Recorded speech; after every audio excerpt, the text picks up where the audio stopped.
نحمده ونصلي على رسوله الكريم أما بعد فأعوذ بالله من الشيطان الرجيم بسم الله الرحمن الرحيم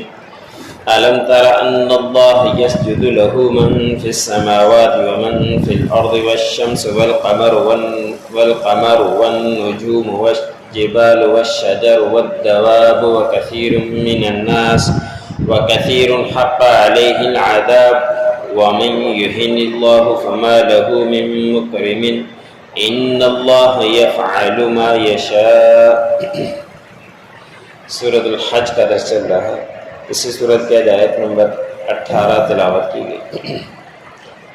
ان آیتوں کے اندر اللہ رب العزت نے فرمایا کہ اللہ ہی کے لیے سجدہ کرتے ہیں جو کچھ آسمانوں میں ہیں اور جو کچھ زمینوں میں ہیں۔ سورج اور چاند بھی اللہ رب العزت کو سجدہ کرتے ہیں، ستارے اور پہاڑ بھی اللہ رب العزت کو سجدہ کرتے ہیں، درخت بھی اللہ رب العزت کو سجدہ کرتے ہیں اور چوپائے بھی اللہ رب العزت کو سجدہ کرتے ہیں، لیکن اس بارے میں ہمیں شعور نہیں ہے کہ وہ کس طرح کرتے ہیں۔ ہمارا سجدہ تو ہر کسی کو معلوم ہے اور ہمارے سجدے کا حکم بھی یہی ہے کہ پیشانی، ناک اور گھٹنوں کا زمین پر لگنا، اگر یہ نہیں لگتے تو سجدہ نہیں ہوتا،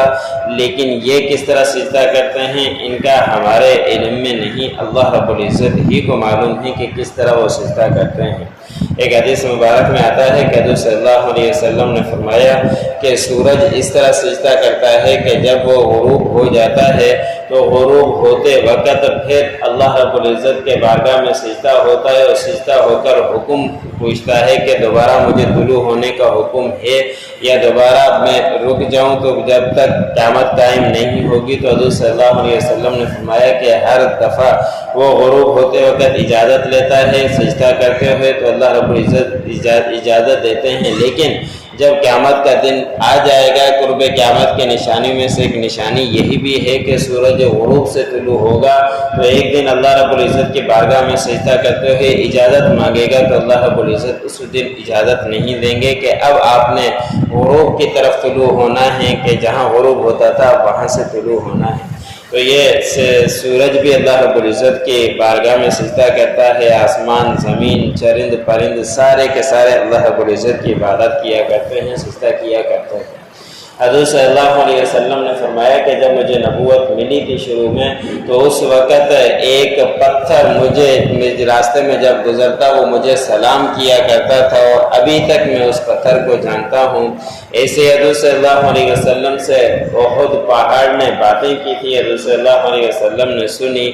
ایسے حضور صلی اللہ علیہ وسلم جب خطبے کے لیے بیٹھا کرتے تھے تو حضور صلی اللہ علیہ وسلم کے لیے ابھی تک ممبر تیار نہیں ہوا تھا، تو ممبر سے پہلے کھجور کے تنے کے اوپر بیٹھ کر یا تنے پر ٹیک دے کر نماز پڑھا کر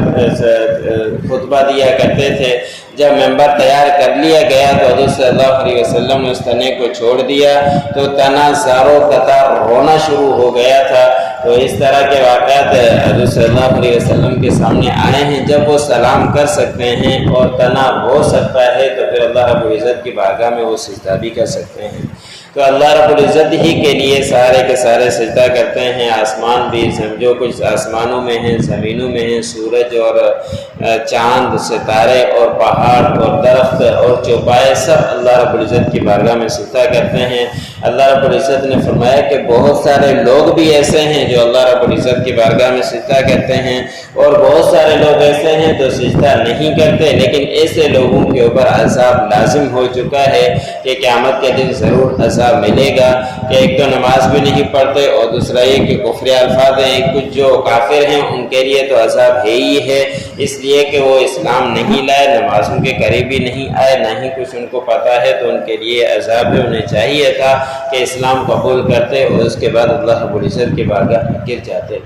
اور اللہ رب العزت ہی جسے چاہتے ہیں تو ذلت دیتے ہیں اور اللہ رب العزت ہی جسے چاہتے ہیں ذلیل کرتے ہیں، اکرام دے کرتے ہیں۔ اللہ رب العزت سب کچھ اللہ رب العزت کے اختیار میں ہے، جو کچھ اللہ رب العزت چاہتے ہیں وہی اللہ رب العزت کرتے ہیں۔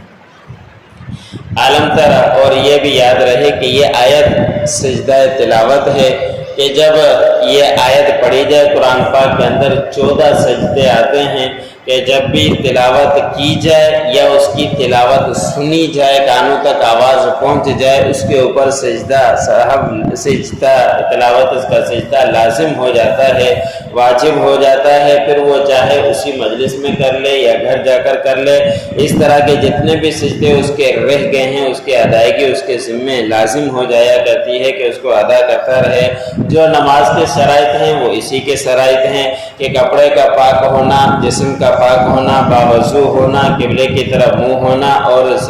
نماز کا وقت ہونا۔ اس وقت اگر وہ سجدہ تلاوت کرے گا تو سجدے کی ادائیگی ہو جائے گی۔ اس سجدے تلاوت کے اندر کوئی اور شرائط نہیں ہے، بس صرف اللہ اکبر کہتا ہوا سجدے کے اندر چلا جائے، 3 دفعہ 5 دفعہ یا 7 دفعہ تسبیح پڑھ لے اور پھر سلام کرنے کی بھی ضرورت نہیں، اٹھ کر چلا جائے، نہیں ہاتھ اٹھانے کی، صرف اللہ اکبر کہہ کر سجدے میں جائے گا، اللہ اکبر کہہ کر اٹھے گا، پھر سلام بھی نہیں اٹھ کر چلا جا سکتا ہے۔ اگر بیٹھا ہوا ہے تو بیٹھنے کی کیفیت کے اندر بھی اللہ اکبر کہتا ہوا سجدے کے اندر چلا جائے اور یہ تسبیحات پڑھ لے، اس طرح سجدہ ادا ہو جائے۔ أَلَمْ تَرَ أَنَّ اللَّهَ يَسْجُدُ لَهُ مَنْ فِي السَّمَاوَاتِ وَمَنْ فِي الْأَرْضِ، کیا آپ نے نہیں دیکھا ہے مخاطب کہ بے شک اللہ رب العزت ہی کے لیے سجدہ کرتے ہیں جو کچھ آسمانوں میں ہیں، وَمَنْ فِي الْأَرْضِ جو کچھ زمینوں میں ہیں، وَالشَّمْسُ وَالْقَمَرُ وَالنُّجُومُ اور سورج اور چاند اور ستارے بھی سجدہ کرتے ہیں اللہ رب العزت کو، وَالْجِبَالُ اور پہاڑ بھی، وَالشَّجَرُ اور درخت بھی، وَالدَّوَابُ اور جانور بھی، وَكَثِيرٌ مِّنَ النَّاسِ اور بہت سارے لوگوں میں سے بھی سجدہ کرتے ہیں، وَكَثِيرٌ حَقَّ عَلَيْهِ الْعَذَابُ اور بہت سارے لوگ ایسے ہیں جن کے اوپر عذاب حق ہو چکا ہے، وَمَن يُهِنِ اللَّهُ فَمَا لَهُ مِن مُكْرِمٍ اور جو کوئی جسے اللہ رب العزت ذلیل کرے اسے کوئی عزت دینے والا نہیں ہے، إِنَّ اللَّهَ يَفْعَلُ مَا يَشَاءُ اور بے شک اللہ رب العزت جو چاہتے ہیں وہ کرتے ہیں۔ جو پڑھا سکھانا مجھے سننے والا